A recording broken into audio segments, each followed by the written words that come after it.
Dr. Iman Hippolyte, MD, is a double board certified psychiatrist. She blends clinical expertise with heart-centered care. She specializes in trauma-informed healing, focusing on helping Black women break generational cycles of emotional suppression and burnout through culturally responsive care. And my favorite, my sister, Dr. Kimber Shelton, PhD, is a licensed psychologist and co-editor of A Handbook on Counseling African American Women. Dr. Shelton is a nationally recognized voice on Black mental health, identity, and leadership. She blends evidence-based care with advocacy for women's empowerment. Thank you. Thanks for having us here. Thanks for having me back. Awesome. Awesome. How long has it been? I think it's been a couple years, right? I mean, at least. Yes, it's been a minute. Well, it's so funny. Whenever I have someone on the show and I was like, you know what? They good people. They cool people. I put them in my list. Make sure you reach out to them again. I don't even remember what it was. I said, Dr. Kimber is a real one. And you brought some people along. Tell us about Dr. Iman. Why did you choose to bring her along with you? Yeah, Dr. Iman Hippolyte and I met in a conference that my Counseling Black Women Collective hosted, and she was one of our vendors there. And I was just instantly drawn to her spirit, her vibe, having conversations with her, the work that she does, and really appreciate her holistic approach to working with Black women. That even though she's a psychiatrist, she's not quick to necessarily prescribe medication. She looks at the totality of who a Black woman is and is finding the best combination of self-care interventions, medications for them. So yes, I am so glad that we got connected. Awesome, awesome. Same here, Dr. Shelton. So, and Dr. Iman, I would love to hear a little bit about you. Before we just jump into it, tell us a little bit about who you are, what you do, and then Dr. Kimber will come back to you.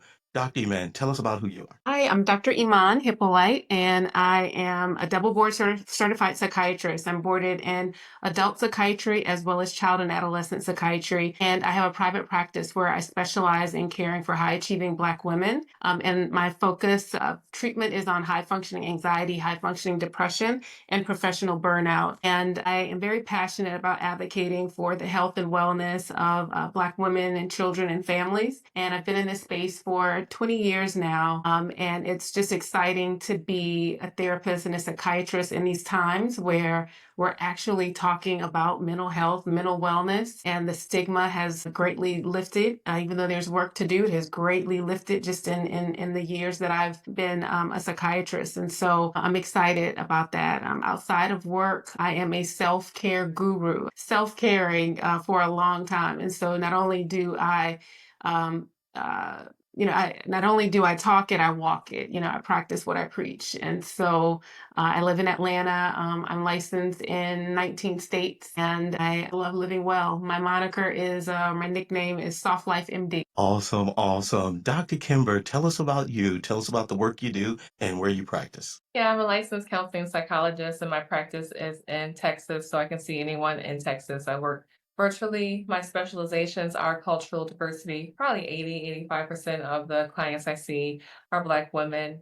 and I see a lot of Black couples as well. Cultural diversity, LGBTQ issues, relationships, and trauma. I'm also the co-editor of the award-winning and best-selling A Handbook on Counseling Black Women, which focuses on that there's only 2 to 4% of mental health professionals are Black. So we need any healthcare professional, mental health care professional seeing a Black woman to be competent in seeing her. And we need it to be more than just 2 to 4% of us. So I wrote that book to advance access to care and mental health professionals' cultural competence. And then I am the co-founder of the Counseling Black Women Collective, which is a platform that amplifies Black women's wellness. We amplify Black therapists and healers, and we have lots of trainings and workshops that we do. And coming back this November, we'll have our third Counseling Black Women Conference. Yes, Dr. Hippolyte is a speaker for the conference. That's going to be in Atlanta on November 7th. Awesome, awesome. Thank you for sharing that. And make sure, Tamika, if you can look that up, have you guys already published the website? Because we definitely want to, and make sure I'll be a sponsor for that. I remember I sponsored your last conference, but I'll make sure I sponsor that because I love, love, love supporting the momentum and the work that you guys are doing. But let's go ahead and jump in, right? And Just so the audience know, we're going to make this interactive. We're going to start with some warm-up questions so you can begin to understand who the speakers are. I've invited a few speakers, so if you're there, ping Tamika and she'll add you to the screen. And then what we want to do is we're going to talk a little bit and we're going to do some audience engagement, and then we're going to ask some more questions. I have the questions organized based on historical context. How did we get here? The messy middle and current events. What's the trigger? And the call to action. After years of doing this is year 5 for Soul Thursdays. We realize that's very, very important. It's very important that we do the call to action. We don't just sit there, we actually get up and join the church. So we're going to lean in on that call to action. So let's get started. Dr. Kimber, I want to start with you in the 92%. What is that and what does it even mean? Do you mind helping us, understand the historical context of what is the 92% as you see it? Yeah, I think about Maya Angelou and her quote of when someone shows you who they are, believe them. And I think that's what the 92% represents is that for Black women, we saw who this person was. They showed us who they were. We believed them. We saw what happened the first go round that they were president. We have all this information, and they literally made a book of here's all the things that we are going to do. So again, I think Black women believe those things, and 90% of us voted to have a different person to lead our administration right now. So I think overall that's what that 92% reflects is that we believe this, we saw this, we did everything that we could so that this would not be what is happening to our country, what is happening to our identities, what is happening to our world right now. And then being able to transfer that energy of the advocacy, shouting out, the pay attention to this, the trying to save the country from the decisions that it was making, transitioning into, and now 92% of us who already saw this happening, we're stepping back and y'all go ahead and y'all can have this. We're not going to be the ones who are going to be the loudest. We're not stepping up to take care of everybody and everything. We get to step back, focus on our wellness, our care. We're not waiting for someone to save us or to give us permission to care for ourselves. We're going to go ahead and take ownership of that and take control over that within ourselves. For me, I think that's what the 92% represents. Thank you. Thank you for sharing that. And I want to hear from Dr. Iman also, because what I'm also sensing is that, this has kind of been a time in the making for some time. So let's kind of talk about the evolution of Black women's mental health, journey. Dr. Iman, do you mind, sharing your perspective on this 92% and how we got here? What's some evolution of Black women's mental health that may have got us here to where we are today?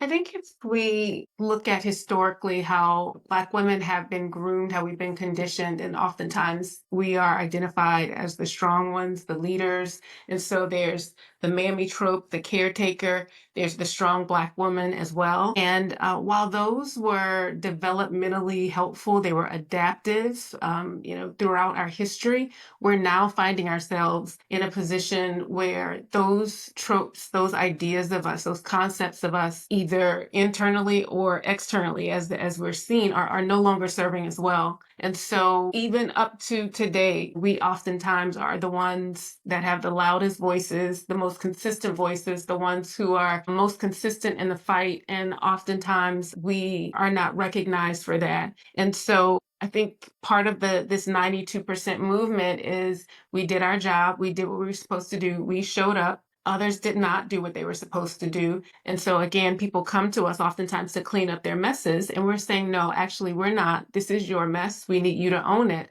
And so we're in a place where we're not looking to enable dysfunction anymore. We're not looking to clean up other people's messes. We're in a time of FAAFO, or a nicer way of saying that is natural consequences. It is time for us to learn the natural consequences of our decisions. And so the country elected what we have in place. And so now they must live in it, but we're not going to own that for them. We're not going to clean that up for them. We're going to focus on our own wellness. And all of that strength, that might, we're going to turn it inward and we're going to heal ourselves so that we're not only vessels of strength, but we're also vessels of healing, of light, of love, of softness, of gentleness.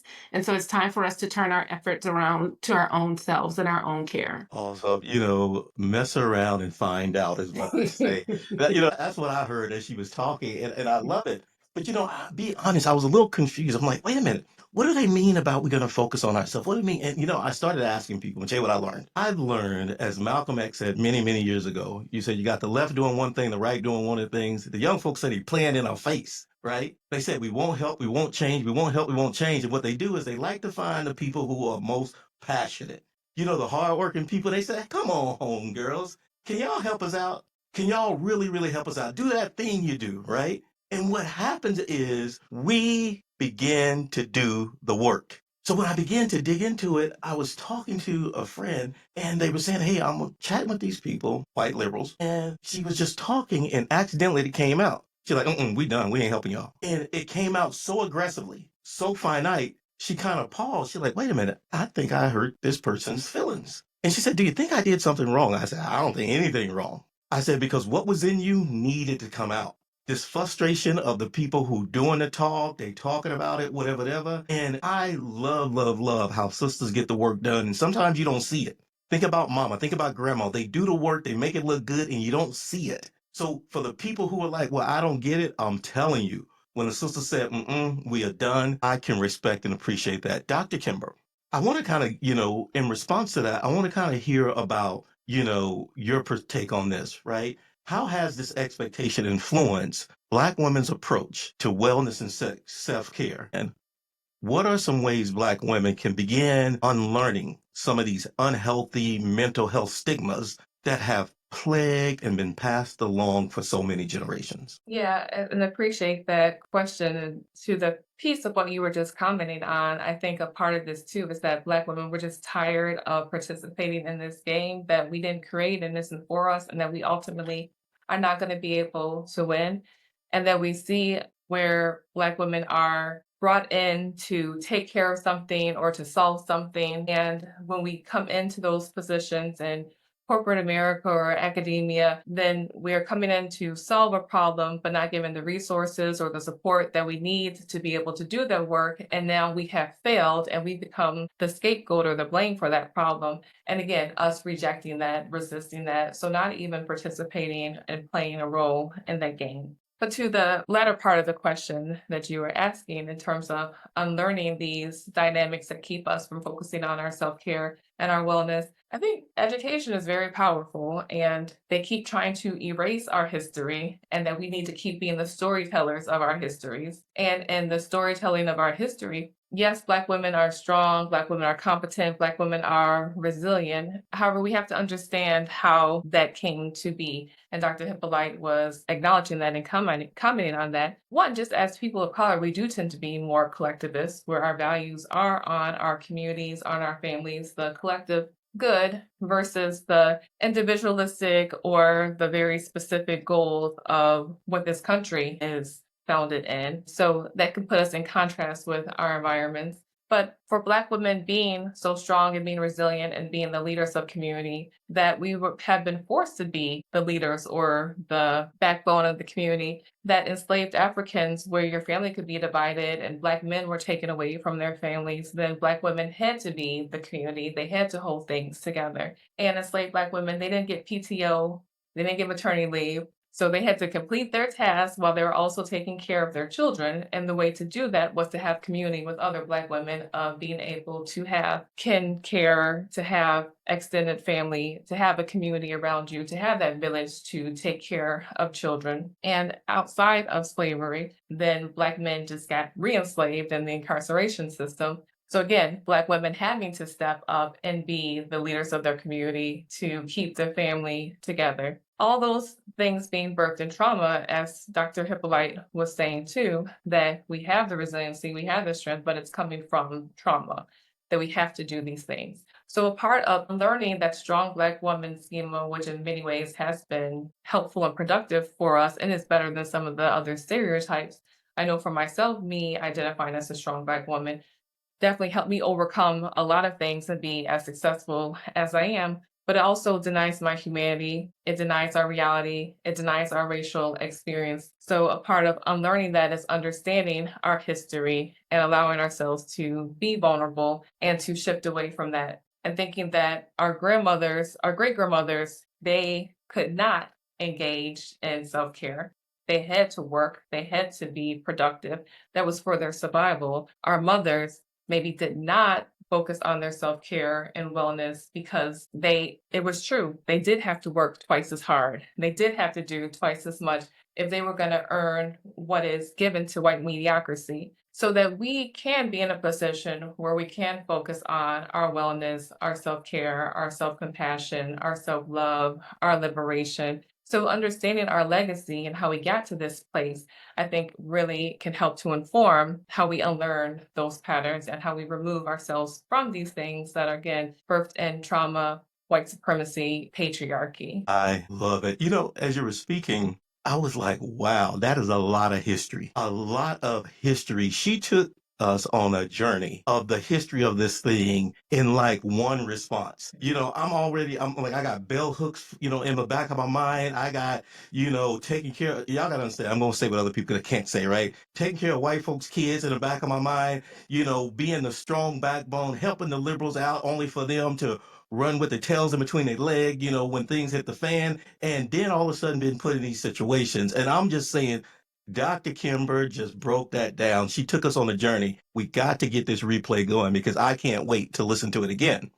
As I began to get excited about 2025, because I've been a fan of mental health, I think some 30 to 40% of the episodes we've done over the last 5 years at Soul Thursdays had some sort of mental health flair. I like that word.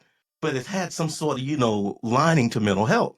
But then 2025 happens. I'm like, wow, this is an opportunity. Dr. Iman, what do you see as some of the most pressing mental health challenges for Black women in 2025?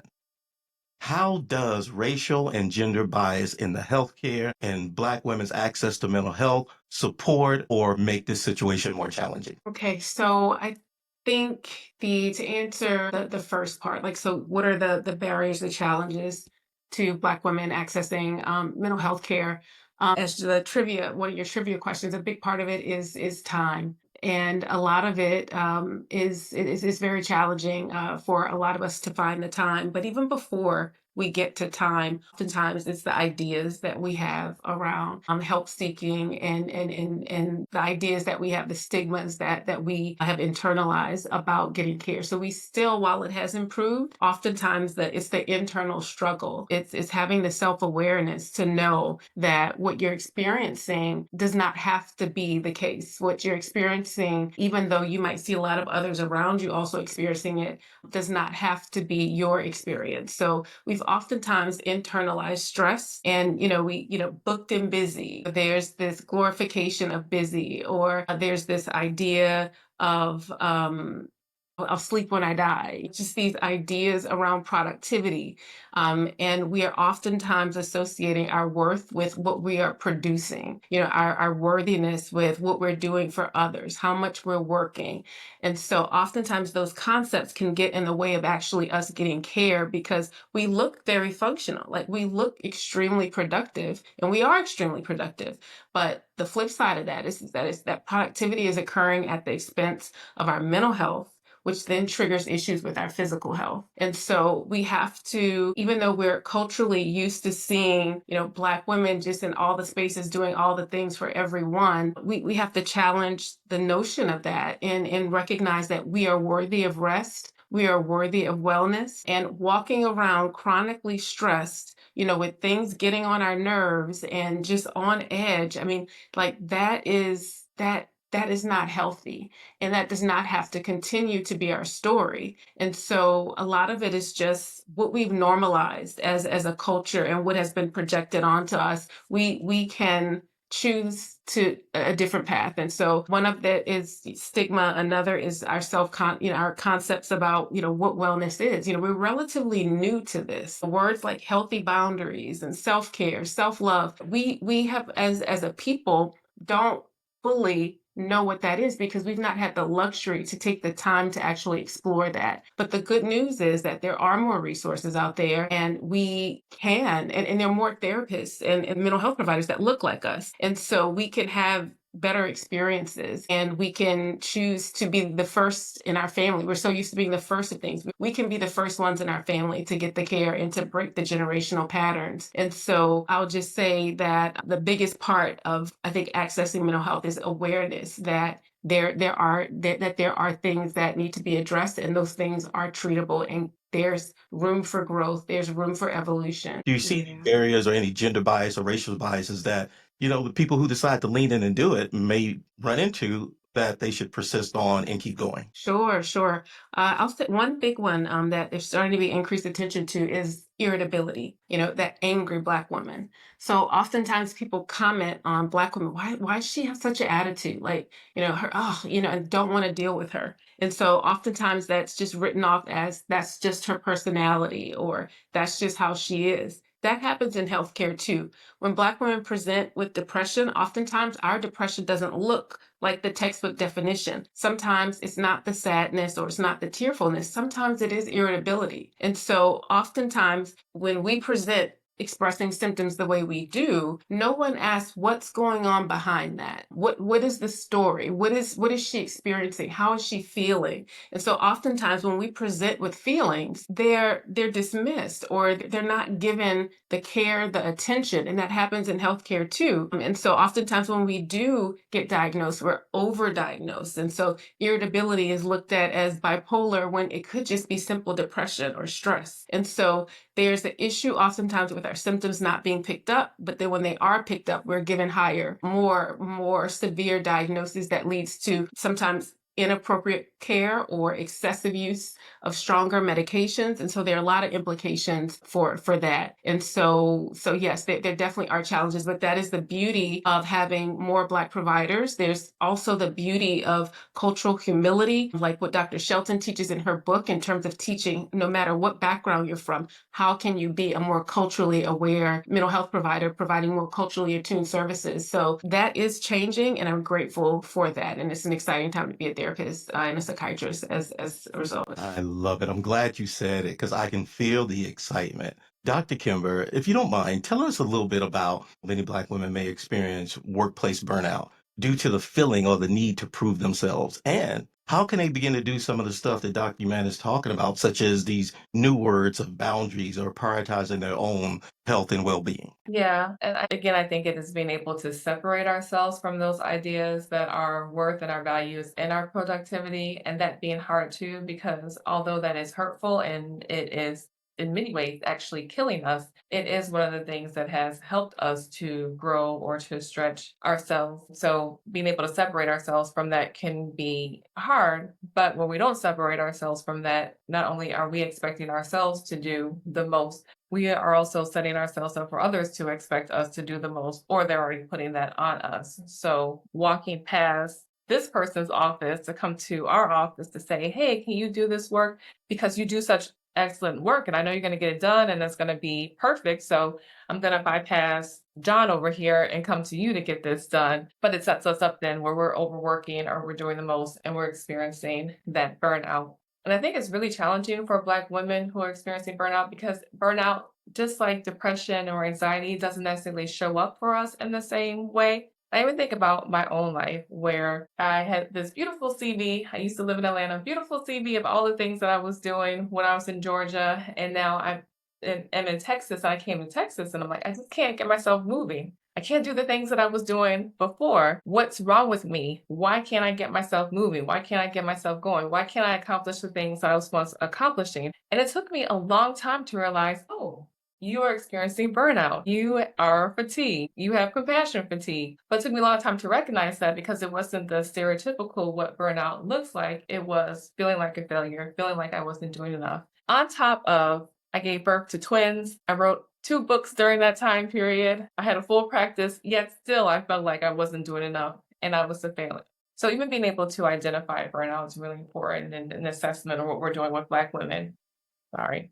And then what burnout actually is. Burnout is not anything to do with us, and it's not even necessarily anything to do with our ability to function or to cope. The burnout is coming from our environment. It's the environmental factors that are creating us to feel burnout.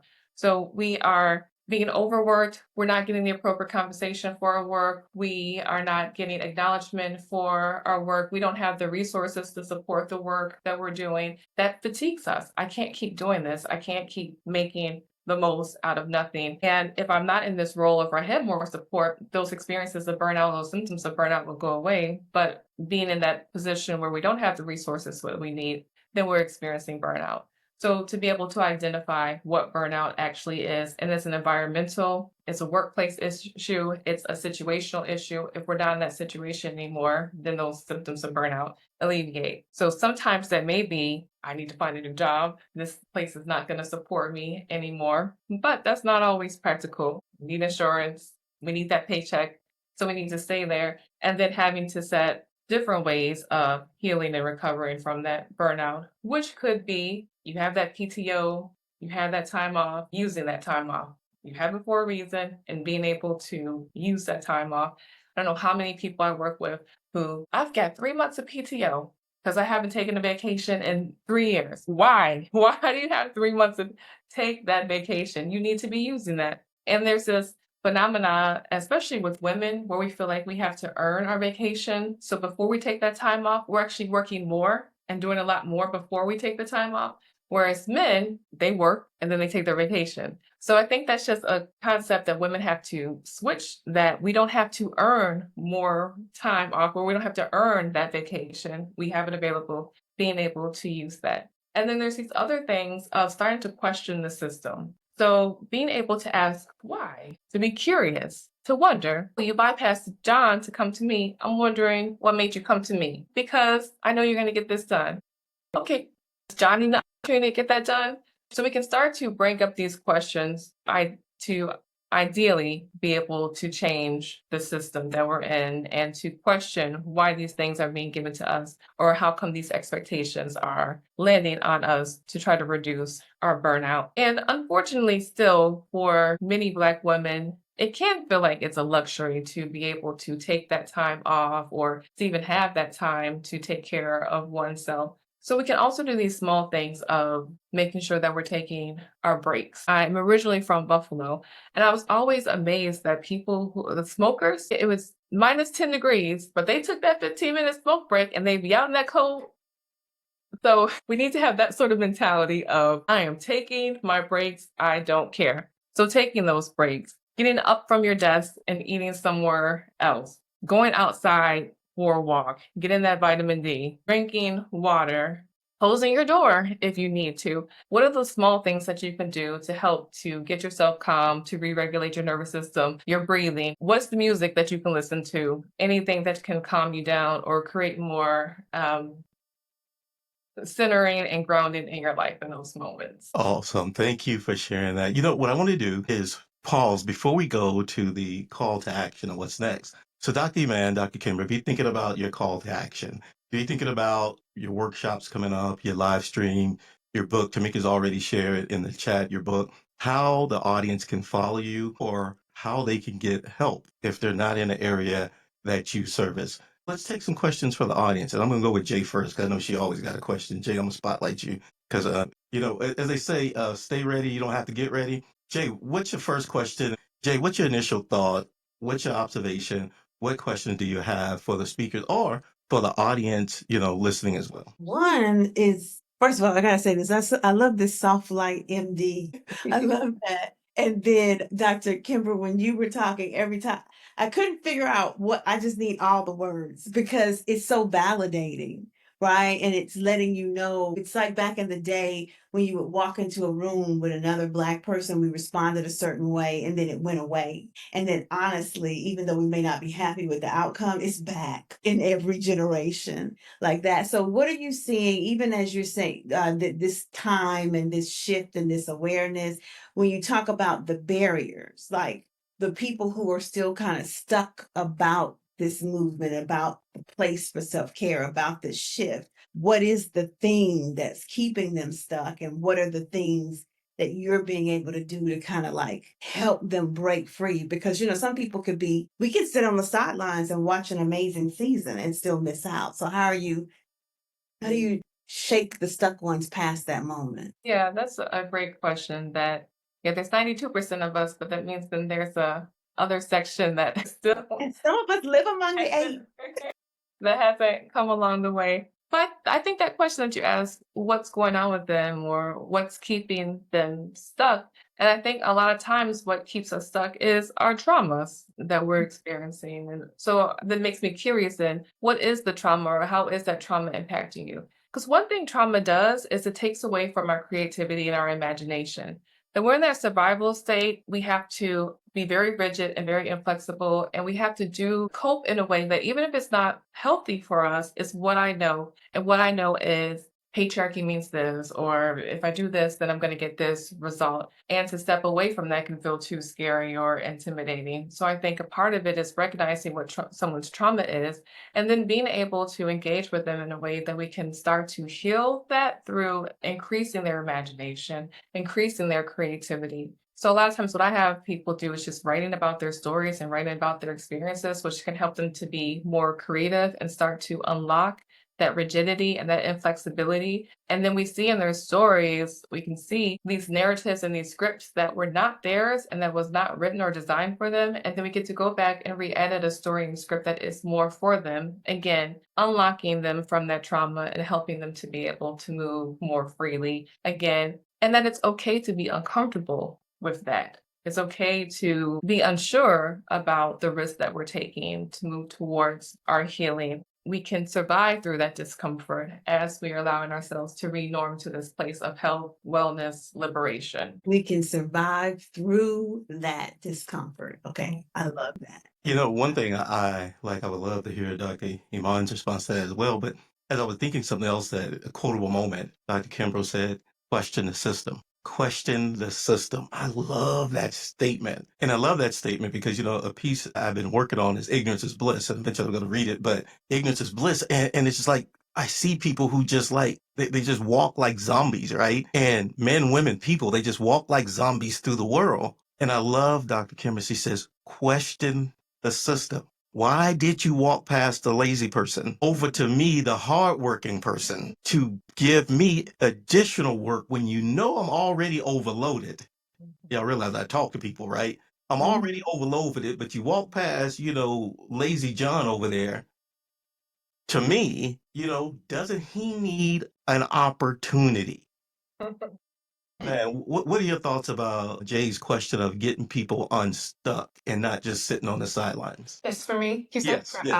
I think a lot of it is information and exposure. I'm grateful that there's increased awareness of mental. I try not to use the word mental illness as much because it is so stigmatizing, but about the importance of mental health and how challenges with mental health can show up and how they look differently for us. And oftentimes, this is a new conversation for many of us. We've not been exposed to it. It's not something that we've seen generations before, even people around us now. And so a lot of what we can do is just by taking the step, acknowledging that something is not well within me, and not that I'm ill, but there's a barrier to me experiencing my full wellness and my full peace, my full joy, my ability to rest, to experience calm. All of those point to challenges. And so one of the biggest things that I like to share is to manage expectations about what it's like to navigate the mental health system, because that can be quite daunting. It's not as simple in many cases as just looking on your insurance, seeing who the primary care doctor who's assigned, calling that, or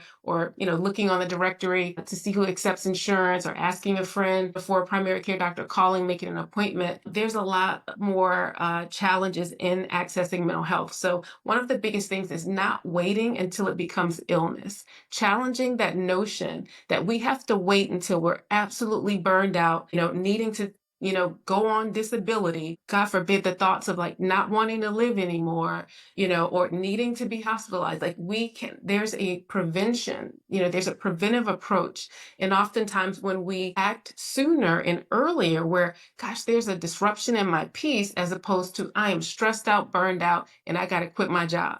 Like that is such a spectrum. And if we act sooner, there are more options, and there's more options for early intervention so that we don't have to miss out on income because we have to leave our job, or we don't have to, take time away from our children because we're so burned out to care for them. And we have to, send them to go and stay with someone because we are that depleted, or, just the impact that it has on us economically, emotionally, relationally, spiritually. In order to heal, then we also have to do damage control. So acting early is important. So when we start seeing those first signs of depletion, of sadness, of heaviness, just, less hope, less joy, that's when we want to start acting and starting to find that therapist, because sometimes there are differences in terms of insurance. There are differences in terms of, are they licensed to see you in that state? Sometimes there's a wait list. And so I'm not saying this to deter, but I'm saying this to inform people that there's also goodness of fit. You have to find somebody who kind of speaks like you, and can relate to you. That can take time. So I'm saying this to inform so that we act earlier, and there's greater chances of success if we act earlier, because it is a bit of a process to find that right fit. Question, and I've got two, so I'll ask one question. You can go to the chat, and if you can come back to me, that's fine too. But one of the things that I heard Dr. Kimber say essentially is that our competence makes us a target for being overworked at work, right? And yes, I hear you say we should question the system, right? Why did you choose me instead of John? But how do we get rid of that mentality that we have of, I've got to work twice as hard to get half as far, right? Because that's what's running in our head so often. So how do we combat that so that we can actually pose the question, why are you asking me instead of John? Yeah, thank you for that question. A part of the Strong Black Woman schema is, ironically, when we are feeling distress, instead of removing stress, we actually add more stress to our lives. So someone challenged me, or they didn't like the way that my program or the presentation I did was, okay, I'm going to work twice as hard. I'm going to come back and it's going to be even stronger and better. You won't have any questions for me. So we add more distress to us when we're already experiencing distress. So I think one way of challenging that and trying to unlearn that from us is to not add additional stressors to us, which means that, yes, people can challenge us. We can allow ourselves to be imperfect and to be okay with that, to be okay with being imperfect, to be able to make mistakes, to not have to always follow everything through to the end. And because our 70% is going to be someone else's 200%, then we can live in that 70% and we can still do very well and survive. So that mental shift of, I'm not going to allow someone else or this organization to steal any more of my peace, to steal any more of my time, to steal any more of my sleep. I'm going to do my work. I'm going to do my work well, but I'm not going to add additional pressure because of these external ideas of what I should be doing. And sometimes it's not even them. So I know for myself, if I was ever challenged, it was me. I'm going to do this and I'm going to show you that. Well, so I'm up to 2 o'clock in the morning, checking notes and doing the research while this other person is sleeping. They're not even thinking about this. So to take that pressure off of ourselves, that we allow ourselves to be imperfect, to make mistakes, or to be good enough, that we can be good enough. And again, our good enough is somebody else's excellence. One question from Angela V. What would you suggest for single mothers in coping with burnout? Finding moments for self-care that can be difficult, but so necessary. What advice would you give for single mothers coping with burnout? I put in the chat, building community is important. Building supports, building that village is important. The times that we're in we've become so isolated, and oftentimes we don't have that village. We don't have that automatic village. We don't necessarily live in the same city as our family. Oftentimes grandparents are still working, working until their 70s, sometimes beyond their 70s. So the notion of kids going to grandma's house after, grandma might be at work. And so we don't have those same structures that we used to, at least by blood, but we can build them. They still are options. And so I would say building relationships with people who are healthy, trustworthy, trustworthy, who have similar values. And I know that that can take time, but it is really important that you have supports around you so that you're not doing it all by yourself. And so that's one of the best strategies, asking for help from people who are equipped to actually help you. Yeah, thank you. Thank you for that. And Kimber reminds me of a question I had for you is what role does mentorship and sisterhood play in creating these places where Black women can feel supported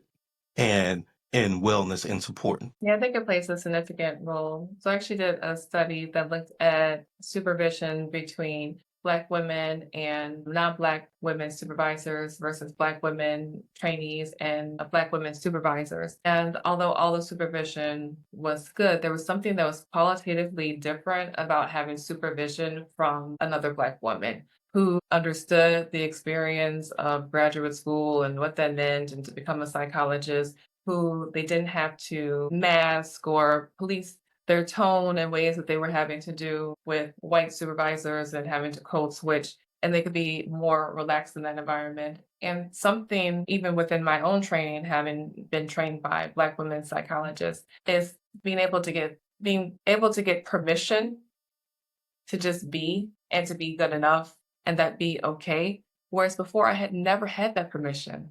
I had never heard, you don't have to do the most all the time. It was just like, wow, you're doing amazing work. Keep doing that amazing work. But to actually be told that you can do less is important. So there is something that's just qualitatively different with working with a Black woman and having that community around you. And I think to the conference that the Counseling Black Women Collective hosts, and the feedback is I've never been in a room where there's been this many Black mental health professionals. I've never felt so loved. I've never felt so seen and validated. Then the conference ideally is to help increase mental health professionals' competence in working with Black women. But Black women who attended talk about how personally meaningful and relevant it has been to them in terms of being able to have that connection and that community with other Black women. It just qualitatively feels different and fills our spirit in a way that we're not getting from others who don't understand us or experience. Thank you for sharing that. One last question for our speaker before we do open discussion. This is from Angela G. I'm a stay-at-home mom, wife. I take care of everything, home and school, and my child. I do get burned out, but I feel bad or guilty for feeling that way. How do I get rid of this guilt? Processing that in therapy is really important. And someone else in the chat said that there's cuts in terms of funding and barriers to access to therapy. And I do not at all disagree with that. There are also funds such as Loveland Fund. There's Open Path. Loveland Fund offers funding for therapy sessions. There's Open Path, which is a site where it has therapists around the country that offer therapy for free or for reduced rates, such as sliding scale fees. Therapy for Black girls also has a recent feature that's out where people who offer sliding scale therapy can go. So for some challenges, there are no alternatives that are as effective for therapy in terms of sustained, meaningful healing. And so given that that is so important, I don't want to just skip over that as a very important resource just because there are some barriers. Oftentimes when things are hard or it's limited or challenges, we equate that to meaning no or zero. And that's not true. That's actually not true. There's still a lot out there. Not all therapist practices are full. I know many therapists who still have openings. And so I think it is important for us before we kind of shut that down as an option to actually like look for, get creative in terms of looking for ways to access that. So I think that issues around burnout and guilt and mother guilt are so prominent. I think it's important to really address that because it can really wear on your soul and drain and deplete you, and then kind of become a vicious cycle where you're so drained and depleted that you aren't able to show up for your children the way you want to. And so then it kind of fulfills that concern, and that fear that you have. So that's something, breaking cycles like that can be very challenging. It's very doable, especially when you have someone that's trained and present to help you through that journey, and to heal those. Awesome. Go ahead, Dr. Kimber. Yeah. Yeah. Thank you, Dr. Hippolyte, for that. I think there's this reshifting of what we've learned about what it means to be a mother, and that I don't think fathers have that same experience that mothers might have, that you're staying home, but that's still work. And that means that you're working actually 24 hours. You're not working an 8-hour shift. You are working around the clock, and that's unpaid labor. And I remember when my twins were like 3 months old, and my spouse said to me, I'm going to go for a run. And I thought, we could do that? We could just get up and go for a run. We don't have to like plan it or ask or schedule it. We could just get up. And I was angry and resentful, but I was also appreciative of, yes, we can just get up and do the things that we need to do. So, absolutely, I still feel mom guilt when I leave my children or I'm not as present or available to them, and I still leave them. So, even though that guilt is there, that doesn't have to stop us from doing those things to take care of ourselves and wanting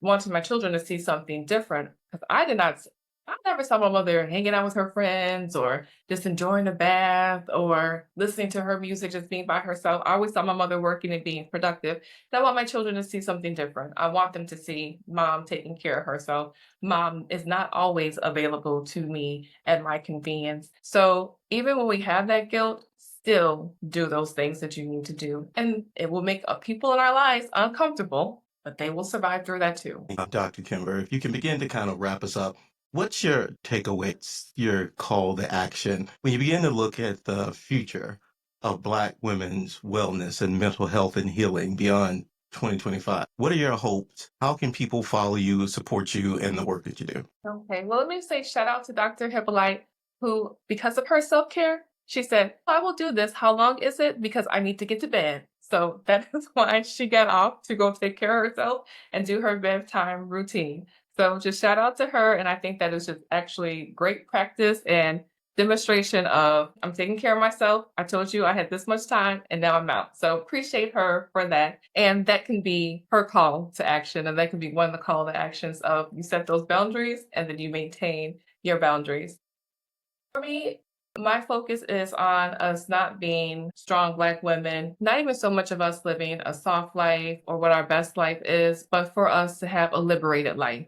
So I just encourage everyone to ask yourself, what does that mean for me to have a liberated life? What does my liberated self look like? And then how can you create this life that is you being liberated? So that would be my call of what does your liberated self look like? And if you are in Texas, I would absolutely love to work with you or consult with you. You can look me up. I put my information in the chat. If you are a mental health professional, I encourage you to get the book, A Handbook on Counseling African American Women, and to follow Counseling Black Women on social media, where we have lots of resources for mental health awareness and locating Black therapists as well. Then just appreciate being able to be here and to share this time with all of you. Thank you. Thank you. Thank you very much. As I begin to do a recap, I would love to hear from Katie, from Jay, and Dr. Kimber. I just want to say thank you for putting together this group, this panel tonight, for not only the work you do, but the work that's in front of us. As I said earlier, I see we're at a very significant place in time. What I call the election created this galvanizing moment, this moment for us to see as a community, for Black men to see how sisters have said, no, enough is enough. I am enough. I will set boundaries. I will support my sister. I will work in community. I will boycott Target. I will stop shopping at my favorite place to shop for the sake of people who think and feel and breathe like me. Shout out to the brothers who are listening, who are not here, but who are connected to the women who are here. I often say sisters have created a blueprint of what we need to follow. As I was talking to someone recently, I said, we need help because we see brothers as, the ops. We see them as a threat. We see them as distrust. We're more likely to distrust than we are to trust the brother. And we all got this from the society in which we live in. So I want to say thank you, Dr. Kimber, for bringing us together. I look forward to supporting your conference coming up this year.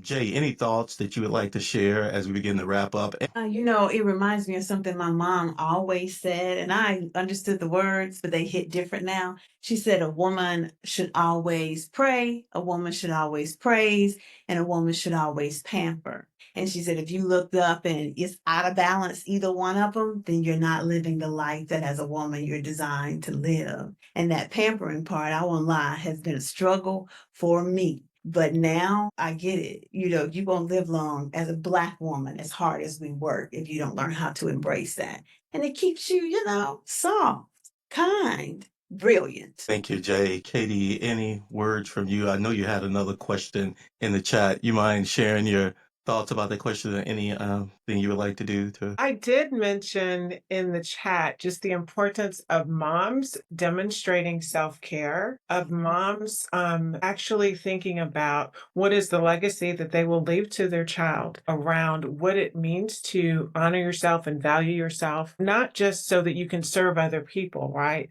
But so that you can be your true authentic self. And I think that that's just a very important thing for moms to do. I'm so grateful for, to have Dr. Kimber Shelton here because you really spoke a lot of words of wisdom. And I hope that we share this particular episode with everyone because you have just been absolutely brilliant, quite frankly. Yes, Dr. Kimber, you may have missed it, but early along, she said these thoughts, and in one question, in one phrase, she just took us on a whole journey, like 100 years of mental health in one statement, and she just did it without pause, and I really, really enjoyed that. So people, if it's your first time here at Soul Thursday, we do this every Thursday, but we cover a different topic, what's touching the community. Next week, we're going to be doing a combination session. We have what we call the State of Black Man, and we're going to be doing one-in-one episode. The State of Black Man, where we're going to be talking about Black kids in white spaces. I've been chatting with some of my friends about this whole concept of when you have a Black, brown child in white spaces, how it begins to affect them mentally. In ways that, we be like, oh, they'll figure it out. They'll figure it out. But what if they don't figure it out? So me and my brother Chris, we're going to open it up to the discussion, and he's a former teacher. And one of the things he shared with me that really helped me understand, he says, Calvin, one thing I've learned about Black kids in white spaces is they can grow up being afraid of Black people. They're literally physically afraid of Black people because they're so accustomed to being the only one. Well, as you can imagine, this is something that a parent is not even thinking about. So we're going to break it down next week on State of the Black Man, but we're going to also have a Soul Thursday episode. We're going to be chatting with Miss Damika Cobb, OMG. There's a few topics that's hard to cover, finance, real estate, but she has broken down real estate in so many ways. And if you're listening now and you're thinking about, hey, how do I go from corporate America to funding my dream, whether it be entrepreneurship, real estate, then you got to hear the story and be here to ask questions to Miss Damika Cobb, because she walked away from a job where she was making $200K to follow her dreams and passion. So thank you guys for hanging out, and I look forward to chat with you guys soon. You know what I'm going to do? I'm going to play some of my daddy's favorite records, and I'm going to finish my drink. Thank you guys for hanging out. Thank you, Dr. Kimber. Thank you, Dr. Iman. What a night. What a show. Thank you guys for hanging out at Soul Thursday. Gravity, I'm swimming in quicksand. Up to my knees. Since sleep, I'm at 18 at midnight. So hard to please. Feels just like an ocean. Negativity is getting closer. Hard to keep the heat, it gets cold. Sometimes everything just gets hard. Sometimes everything just gets harder. Feel like I'm hard. Days just keep me feeling like shocker. Welcome to Soul Thursday. I'm from the South Side. They call it Texas, and we love a little cousin Bay. So we're going to rock out tonight.